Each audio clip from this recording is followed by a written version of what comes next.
Right now, on a container ship somewhere in the Pacific Ocean, there is a good chance the person steering it is Filipino. So is the engineer below deck. So, most likely, are several of the crew members around him. 1 in every 4 merchant seafarers in the world comes from the Philippines, a country with no great seafaring empire in its history and no dominant port infrastructure to speak of. Most people assume this is a story about cheap labor, that shipping companies found a large, willing workforce and hired in volume. That explanation is wrong, and it undersells something considerably more deliberate. In the early 1970s, the Philippines was carrying a structural unemployment problem it could not solve domestically. Industrialization was too slow to absorb a rapidly growing population, wages were stagnant, and the government was under considerable pressure to demonstrate economic results. The question being asked inside the administration was not philosophical but practical. If you cannot create enough jobs at home, where do the workers go? The answer that emerged was not emigration, which tends to be permanent and eventually severs the economic relationship between worker and home country, but contract migration, a system in which workers leave temporarily, earn abroad, and send the money back. A permanent emigrant becomes part of a foreign economy.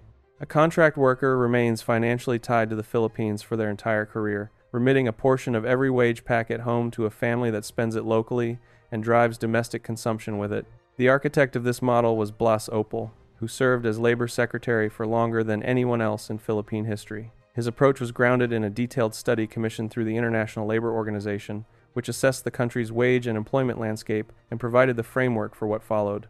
The result was Presidential Decree 442, the Labor Code of the Philippines, signed on the 1st of May 1974. The 1974 Labor Code did not simply permit overseas employment, it institutionalized it, which is an entirely different thing. The government created dedicated bodies specifically tasked with managing the movement of Filipino workers into international maritime markets. These were not advisory committees. They were state instruments designed to negotiate directly with foreign ship owners on behalf of Filipino workers, set the terms of employment, and ensure that the financial benefits flowed back to the Philippines rather than being absorbed by private recruitment intermediaries. This state-managed model was unprecedented in Asia at the time, and it gave the Philippines an advantage that purely market-driven labor suppliers could never replicate. Because the government controlled the pipeline, it could guarantee standards, enforce contracts, and present Filipino seafarers to international employers not as a cheap commodity but as a regulated, certified, and legally protected workforce. That reputational infrastructure, built carefully over decades, is the primary reason shipping companies keep coming back. The framework continued to evolve. The Maritime Industry Authority was established to oversee vessel registration and seafarer certification and was later designated as the single national body responsible for compliance with the international standards of training, certification, and watchkeeping convention, meaning every certificate issued to a Filipino seafarer flows through one accountable authority against a single internationally recognized benchmark. Most recently, a dedicated Department of Migrant Workers was created to centralize the entire life cycle of a seafarer's career under one executive department, from pre-employment training through to welfare support during crises and eventual reintegration at home. The remittance numbers this system generates are difficult to fully absorb. In 2024, the Philippine seafaring industry produced approximately 1.06 trillion pesos in total economic activity, contributing around 4% of the country's GDP. Direct remittances from seafarers reached 331.7 billion pesos that year, and by December 2025, sea-based workers were sending home $6.94 billion annually, growing at 2.9% year-on-year, despite significant geopolitical disruption across major shipping corridors.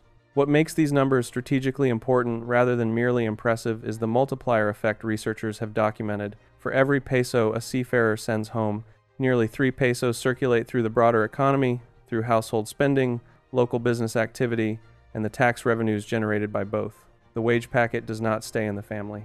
It moves through the community. The currency implications are equally significant.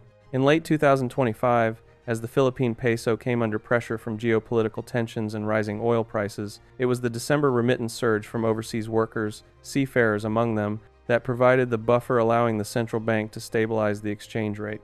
The 1 in 4 statistic is not a matter of industry pride, it is a mechanism of national financial security. The dominance of Filipino seafarers was not always secure, and the closest the system came to serious disruption tells you a great deal about how it has survived. From 2006 onwards, the Philippines failed a series of audits conducted by the European Maritime Safety Agency, the body that determines whether non-EU countries meet the training standards required for their seafarers to work on European-flagged vessels. The concerns involved inconsistent equipment at maritime training institutions, including the absence of required swimming pools and navigation simulators, and inadequate monitoring of the maritime academies operating across the country. The potential consequence was blacklisting, which would have barred Filipino officers from European-flagged ships and placed approximately 80,000 workers and billions in annual remittances at immediate risk. The response was a comprehensive overhaul rather than a negotiated compromise. Authorities worked through the accredited institution list, retaining those that met international standards and closing those that did not. By 2025, 83 maritime higher education institutions remained authorized, down from a considerably larger and less consistently regulated field. When the European Commission decided in 2023 to continue recognizing Filipino certificates, it was because the underlying standards had genuinely changed. The episode reoriented the industry's entire self-understanding. The Philippines had been the world's largest supplier of seafarers by volume. After the crisis, the strategic ambition shifted toward being the most credible supplier by quality, a position considerably harder for competitors to undercut on price alone. The institutional success of the Philippine maritime model sits alongside a human reality the statistics tend to obscure. A Filipino seafarer typically spends between 8 and 11 months at a time at sea, separated from family, operating in a high-pressure environment, and in recent years increasingly exposed to genuine physical danger. Continued attacks in the Red Sea have placed Filipino crew members directly in active conflict zones, and the government has issued advisories designating the Red Sea, Gulf of Aden, Persian Gulf, and Strait of Hormuz as warlike operations areas, granting seafarers the formal right to refuse deployment to those zones without career penalty. As of early 2026, at least 78 Filipino seafarers had exercised that right. A 10-year study on medical repatriations recorded a significant increase in psychiatric and psychological causes for early return home, driven by social isolation, prolonged absence, and the compounding stress of dangerous environments. Seafarers who remained on board for more than 200 days were found to be at substantially higher risk of requiring repatriation for mental health reasons, a finding the industry has been slow to act on. The Magna Carta of Filipino Seafarers, signed into law in September 2024, represents the most comprehensive legislative attempt to address these conditions, codifying the right to safe working conditions, mandating internet access on board, limiting fees that training providers can charge, and introducing an independent medical assessment system to resolve disputes between company physicians and seafarers' own doctors. Whether legislation of this scope translates into genuine change on ships owned by companies registered across 40 different countries remains, for now, an open question.